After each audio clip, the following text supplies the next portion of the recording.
Gannavaram YCP కార్యాలయం వద్ద ఉద్రిక్తత నెలకొంది. డీఎస్సీపై వైసీపీ నిర్వహిస్తున్న ర్యాలీని పోలీసులు అడ్డుకున్నారు. రోడ్డుపైకి రాకుండా పోలీసులు బ్యారికేడ్లు ఏర్పాటు చేశారు. దీంతో పోలీసులు వైసీపీ నాయకుల మధ్య వాగ్వాదం జరిగింది. పోలీసులు తీరుకు నిరసనగా వైసీపీ నాయకులు రోడ్డుపై ధర్నాకు దిగారు. ఈ సందర్భంగా మాజీ ఎమ్మెల్యే వంశీ మాట్లాడుతూ కూటమి ప్రభుత్వం ఎన్నికలకు ముందు మెగా డీఎస్సీ ద్వారా ఉద్యోగాలు ఇస్తామని ఊదరగొట్టారన్నారు. అధికారంలోకి వచ్చాక చంద్రబాబు ప్రభుత్వం తీసిన మెగా డీఎస్సీ దగా డీఎస్సీగా మారిందని అన్నారు. అనర్హులకు ఉద్యోగాలు ఇచ్చారనే ఆరోపణలు ఉన్నాయని, డీఎస్సీ నియామకం ద్వారా కూటమి ప్రభుత్వం ప్రజల్లో నమ్మకాన్ని కోల్పోయిందన్నారు.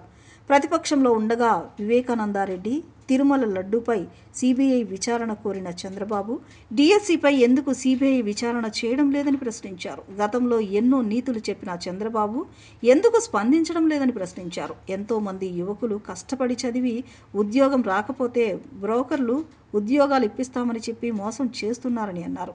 ప్రతిపక్ష పార్టీ చేస్తున్న నిరసన అడ్డుకోవడం దారుణం అన్నారు. మాట్లాడిన వారిపై అక్రమ కేసులు, ఉపా కేసులు కూడా పెడుతున్నారని, వ్యవస్థ మీద నమ్మకం ఉండాలంటే చంద్రబాబు నాయుడు డీఎస్సీపై సీబీఐ విచారణ జరిపించాలని డిమాండ్ చేశారు.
కూటమి ప్రభుత్వం చంద్రబాబు నాయుడు గారు 2024 సార్వత్రిక ఎన్నికలకు ముందు మెగా డిఎస్సి ప్రకటిస్తామని, అనేక మంది నిరుద్యోగులకి ఉద్యోగులు ఇస్తామని ఎన్నికల హామీ కింద చెప్పడం జరిగింది. తర్వాత జరిగినటువంటి సార్వత్రిక ఎన్నికల్లో కూటమి ప్రభుత్వం అధికారంలోకి రావటం, వచ్చిన తర్వాత డిఎస్సిని ప్రకటించడం, ప్రభుత్వం మేము ఒక మెగా డిఎస్సిని ప్రకటించాం, మొత్తం ఖాళీలన్నింటినీ కూడా భర్తీ చేస్తున్నాం, రాష్ట్ర చరిత్రలోనే ఇది అతిపెద్ద డిఎస్సి అని ప్రభుత్వం ప్రకటించడం. ఇది అంత పెద్ద డిఎస్సి కాదు, అంత ముందు ఉన్నటువంటి వేకెన్సీలు, వైఎస్ఆర్సీపీ గవర్నమెంట్లో ఉన్న వేకెన్సీలు, వాటన్నింటినీ కలిపి తిమ్మిని బమ్మి చేసి ఒక స్టాటిస్టికల్ దీన్ని, ఒక న్యూమరికల్ ఫిగర్ని మాత్రమే ప్రజెంట్ చేస్తూ ఉన్నారు. మెగా డిఎస్సి కాదు అని మిగిలిన పార్టీలన్నీ అనటం, వివిధ వార్తాపత్రికల్లో కానీ సోషల్ మీడియాలో కానీ డిఎస్సిలో అర్హులైన వాళ్ళకి మాత్రమే కాకుండా అనర్హులైన వాళ్ళకి కూడా ఉద్యోగాలు వచ్చినాయని, కొంతమంది అర్హత లేని వాళ్ళు స్పోర్ట్స్ కోటాలోనో ఇంకో కోటాలోనో వాళ్ళకు ఉద్యోగాలు వచ్చినాయని, ప్రశ్న పత్రాలు తయారు చేసే వ్యవస్థ, అట్లాగే ప్రశ్న పత్రాలను ఎవాల్యుయేషన్ చేసే వ్యవస్థ, ఈ రెండూ కూడా ఇండిపెండెంట్ బాడీస్, అటానమస్ బాడీస్గా ఉండాలని ఒక రూల్ ఉన్నప్పటికీ కూడా ఒకళ్ళే తయారు చేయటం, ఒకళ్ళే ఎగ్జామ్స్ కండక్ట్ చేయటం, ఆ తర్వాత దీనికి శాశ్వత ప్రభుత్వ ఉద్యోగులు, జవాబుదారీతనంగా ఉండేవాళ్ళు, అకౌంటబిలిటీ ఉండేవాళ్ళు, వాళ్ళని నియమించాల్సి ఉండగా అవుట్సోర్సింగ్ ఉద్యోగుల చేతిలో ఈ నియామకాలు జరిగినట్టుగా సోషల్ మీడియాలో కానీ వార్తాపత్రికల్లో కానీ రావటం, ఇదంతా కూడా సమాజంలో ఒక అన్రెస్ట్, ప్రభుత్వం మీద ఒక అపనమ్మకాన్ని, డిఎస్సి ప్రక్రియ మీద ఒక అపనమ్మకాన్ని, ఒక అభద్రతా భావాన్ని కల్పిస్తా ఉంది. కాబట్టి మేము చంద్రబాబు నాయుడు గారి రిక్వెస్ట్ చేసేది ఏంటంటే, మీరు ప్రతిపక్షంలో ఉన్నప్పుడు అనేక కేసుల మీద సిబిఐ ఎంక్వైరీలు అడిగారు. వివేకానంద రెడ్డి గారి కేసు మీద సిబిఐ ఎంక్వైరీ అడిగారు, సిబిఐ ఎంక్వైరీ చేసింది. మీరు అధికారంలోకి వచ్చిన తర్వాత తిరుమల లడ్డు మీద కల్తీ జరిగిందని సిబిఐ ఎంక్వైరీ అడిగారు.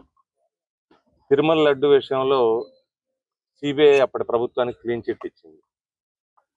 కాబట్టి ఏ తప్పు జరగలేదు అని మీరు భావిస్తే మనసా వాచ కర్మణ మేము తప్పు చేయలేదు, నా కింద వాళ్ళు ఎవరు తప్పు చేయలేదు, తప్పు జరగలేదు, పూర్తిగా అర్హులైన వాళ్ళకే ఇచ్చాం అని మీరు నమ్మితే సిబిఐ ఎంక్వైరీ చేయండి, తప్పే ఉంది.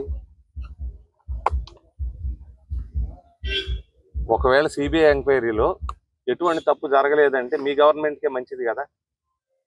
లేదు, సిబిఐ ఎంక్వైరీలో ఏదైనా చిన్న చిన్న పొరపాట్లు జరిగినాయి, దాన్ని సరి చేసుకునే అవకాశం ఉంటుంది. అట్లాగే ఈ తప్పు ఎవరు చేశారు అనే వాళ్ళని గుర్తించి దీనికి ఒక శాశ్వతమైనటువంటి వ్యవస్థ, అంటే ఏపీపీఎస్సీ లాగానో లేకపోతే యూపీఎస్సీ లాగానో ఇట్లా శాశ్వతమైన వ్యవస్థ. గతంలో కూడా మనం విన్నాం, ఏపీపీఎస్సీ గురించి మీరు ప్రతిపక్షంలో ఉన్నప్పుడు ఎంతో హడావుడి చేసి తర్వాత కేసులు పెట్టి ఏపీపీఎస్సీ పేపర్లు ఎక్కడో దిద్దారని, ఎక్కడో హాయిలాండ్లో దిద్దారని కేసులు కూడా పెట్టారు కొంతమంది ఐపీఎస్ ఆఫీసర్ల మీద. మరి ఇప్పుడు మీరెందుకు బాధ్యత తీసుకోలేకపోతా ఉన్నారు? ఇన్ని నీతులు చెప్పిన మీరు ఈరోజు మీరు కూడా ఆదర్శంగా ఉండాలి, పారదర్శకంగా ఉండాలి, ప్రభుత్వం అంటే నమ్మకం ఉండాలి.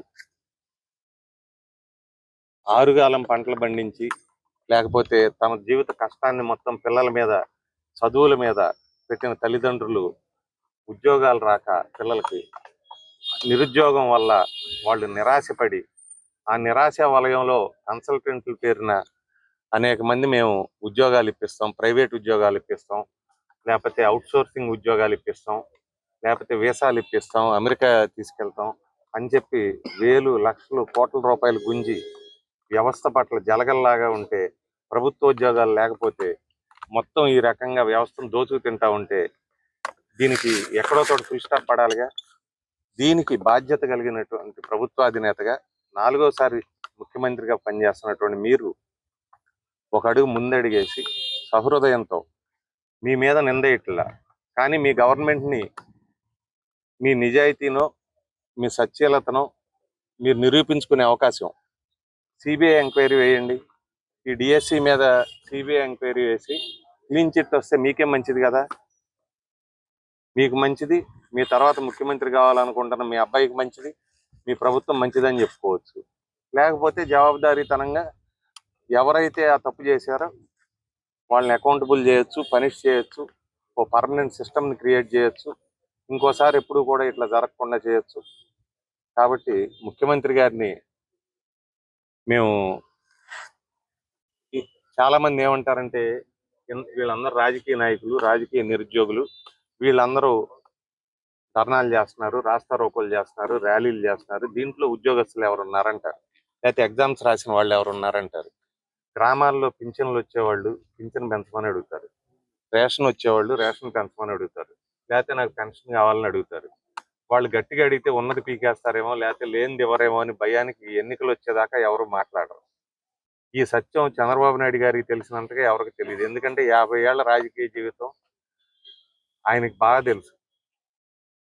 ఇదే అభ్యర్థులు వేరే పరీక్షలు కూడా రాయాల్సి ఉంటారు, టెట్ ఎగ్జామ్సో లేకపోతే ఇంకో పరీక్ష రాయాల్సి ఉంటారు. వాళ్ళు సోషల్ మీడియాలో కానీ ఎక్కడైనా కనపడి ప్రభుత్వానికి వ్యతిరేకంగా మాట్లాడితే వాళ్ళ మీద చూస్తా ఉన్నాం, ఉపా కేసులు కూడా పెడతా ఉన్నారు. కాబట్టి అభ్యర్థులు కారు, సామాజిక బాధ్యత కింద రాజకీయాల్లో ఉన్నాం కాబట్టి ఎంతో కొంత మన వల్ల మంచి జరగాలి అనే ఉద్దేశంతో మేము ఈరోజు అడుగుతా ఉన్నాం. మిమ్మల్ని నిందించట్లా, మీరు తప్పు చేశారని అంటలా, మీ కింద వ్యవస్థలో తప్పు జరిగి ఉండొచ్చు, తప్పు జరగకపోతే చాలా మంచిది, మీ గవర్నమెంట్ మంచి పేరు వస్తుంది, తప్పు జరిగితే దాన్ని సరిచేయండి. ఎన్నోసార్లు సిబిఐ ఎంక్వైరీలు అడిగిన వాడి కింద ఈసారి సిబిఐ ఎంక్వైరీ వేయించండి, లేకపోతే జ్యుడిషియల్ ఓ మేజిస్ట్రేట్తోనో ఎవరితోనో ఎంక్వైరీ చేయించి నిజం నిగ్గు తేలిస్తే అందరికీ బాగుంటుంది, వ్యవస్థ మీద భరోసా ఉంటుంది. తల్లిదండ్రులకి వాళ్ళ పిల్లలు పాపం ఏదో విద్యా వ్యవస్థలో చదువుకుంటున్నారు, చదువుకున్నా కూడా ఈ ఉద్యోగాలు అమ్ముడుపోతాయి, లేకపోతే ఉద్యోగాలు ఉన్న వాళ్ళకే వస్తాయి, ఉద్యోగాలు ఎమ్మెల్యేల ఆఫీసులు చుట్టూ లేకపోతే ఎంపీల ఆఫీసులు చుట్టూ లేకపోతే రాజకీయ నాయకుల ఆఫీసుల చుట్టూ తిరిగితే వస్తాయి తప్పితే అర్హత మీదగా రావు అనేటువంటి అభద్రతా భావం పోతుంది. వాళ్ళకు కూడా వ్యవస్థ మీద నమ్మకం కలుగుతుంది. మనం ఉన్న వ్యవస్థ మీద, దీని మీద, ఈ సిస్టమ్ మీద నమ్మకం కల్పించాల్సిన బాధ్యత కింద నుంచి పై వరకు, మా నుంచి మీ వరకు ఉంది. కాబట్టి ప్రభుత్వ అధినేతగా మీరు చర్యలు తీసుకోవాలని మిమ్మల్ని మనస్ఫూర్తిగా కోరుకుంటున్నాం, విజ్ఞప్తి చేస్తున్నాం, డిమాండ్ చేస్తున్నాం. మేము ఈ రోజు కూడా పీస్ఫుల్ ప్రొటెస్ట్కి మేము రిక్వెస్ట్ చేసాం పోలీసు వారిని.